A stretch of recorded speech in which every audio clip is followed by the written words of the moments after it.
Hello, and welcome to the Syrup. Today's video is in response to a question that I got asked on Tumblr. I saw that you were going to both VidCon and GeekyCon this summer, I think. I am. Also noticed that these events occur back to back. Was wondering if you've ever done anything like this event travel-wise before, because I also have B2B events this weekend. One that I do every year, the other is Geeky, which will be my first convention out of the country and is causing me more stress/anxiety than anticipated for various reasons. Do you have any advice for dealing with the stress/anxiety/staying energized for all of it? Yes, I have lots of advice on this topic. I have done the back-to-back event thing many times before. My day job is actually as a spokesperson, so I travel on average, probably average out to about twice a month. Last year, I did San Diego Comic-Con and LeakyCon back-to-back, and in 2013, I did VidCon and LeakyCon London and Summer in the City all back-to-back. And technically, actually, I did like 7 cons back-to-back that summer, because I didn't live anywhere, and so I just kind of hopped from con to con and slept on floors for 4 months. So as that might indicate to you, I'm kind of the person who takes to traveling very naturally. I can fall asleep literally anywhere, and new environments don't really faze me that much. Even though I do actually have anxiety, I'm also kind of one of those people who just like goes with the flow. So I'm maybe not actually the best person to give advice on being nervous about traveling, but I do have a lot of practical tips that I have acquired over the years. And personally, I think one of the best ways to combat stress is by being prepared. So here we go. Jack's tips for traveling back to back to cons and staying energized and reducing anxiety and stress guide for you. So the first most important thing, if you are someone who tends towards being stressed or nervous, and just generally if you're doing like back-to-back travel or going somewhere for the first time, is planning. Lots of planning. Plan an itinerary for every day if you can. Make a plan B and a plan C and a plan D, and also an emergency plan. Look up local embassies and make sure you know the emergency phone lines everywhere that you're traveling. You will probably not need to use them. I have never had to use anything like that, but you will feel a lot better if you know them. Before I go somewhere new, I also like to look the city up on Wiki Travel. They'll give you all kinds of good info to know as a visitor, including like the kinds of methods that pickpocketers use in that particular city, and you know, probably also like cool places to go and stuff, but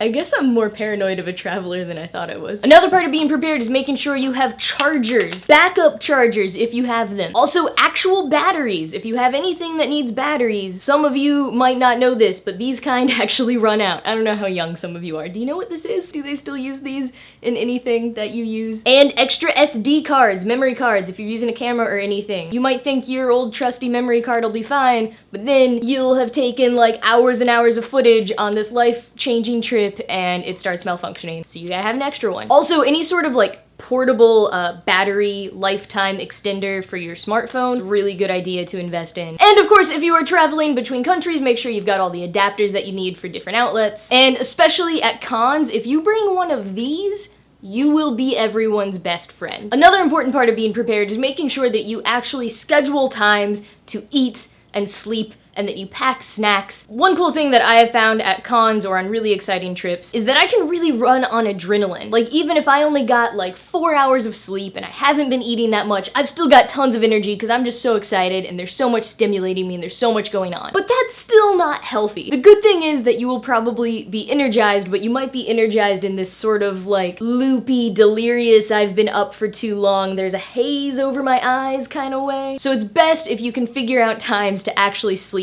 and eat enough. If that means having to wake up a little earlier in the morning to make sure that you get a good breakfast, then you should do that. Also, if you're gonna be at cons or if you're traveling in a group with other people, take some time to be alone for a little bit. Just really good to take that time for yourself. I think that's actually one of my key tips about traveling is to know yourself, listen to your body, listen to what's going on. If you need to cancel plans or change things or take some time to just be alone or be in a quiet place, then do that. Your overall trip will ultimately be better if you take those small times along the way. And another really important thing is to come to terms with the fact before you leave that you are not gonna be able to do everything that you plan to do. Things are gonna come up, your priorities are gonna change, you're gonna have less money maybe than you thought, things are gonna take longer, you might miss a flight, something will be canceled, and you've just gotta take it all on as part of the adventure, and know to a certain extent that for some of those things that they're out of your control. If a flight is canceled, there's nothing that you can do about that. And maybe it's gonna change some of your other plans, but there's nothing you can do about that except move on and find the best way to enjoy the experience. Specifically advice for going from a trip back to back, again, just plan a lot. So one thing I like to do is sort of like mentally walk myself through the trip. Like, okay, starting point, what all do I need to get to the airport? Do I have all the information getting to the airport? And from the airport, where am I going? And then what am I doing? Like visualizing it so I make sure that I don't forget anything and I've got all the details that I need. Also, if you are traveling on a plane, make sure you know all of the laws for the equivalent of the TSA in whichever nations you're going to be traveling through, so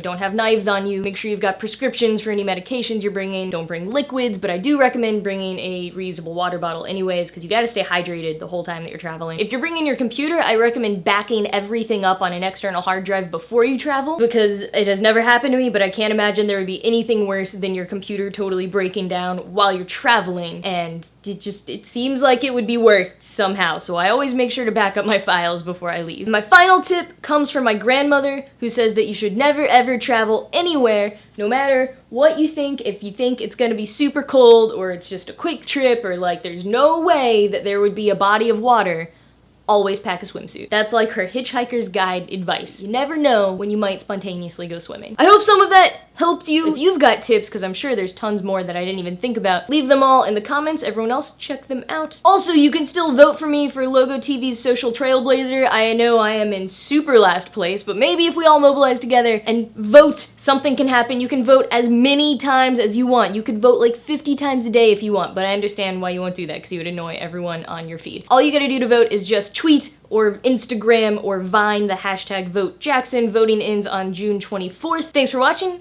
Thanks for voting. I'll see you next time. This just popped from the waffle iron. That's amazing. It's totally popping. Oh, you see that?